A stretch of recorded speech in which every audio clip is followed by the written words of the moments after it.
Well, okay, that's quite a bit. So I don't mind sharing a little bit about the journey that I've been on.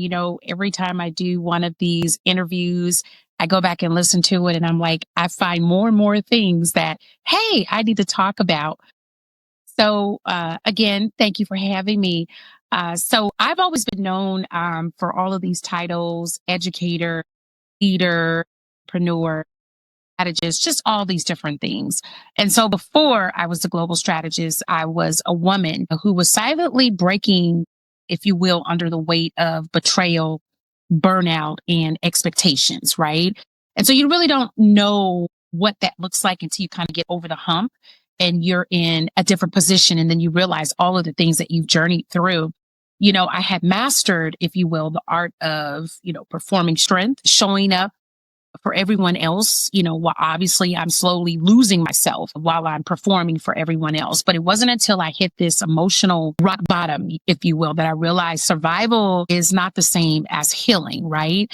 And in that breaking point, I knew when my relationship grew with God that He had revealed to me that, all the mess that I was dealing with is my ministry.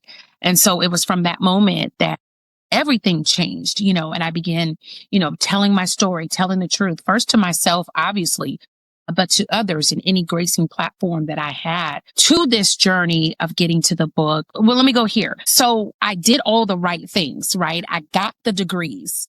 I climbed the ladder in education. I became a leader. I was a young mom, and I was, like I was saying, I was the woman that everyone could depend on. So when you get to those points, you think, okay, life is good. I'm moving. Everything is happening.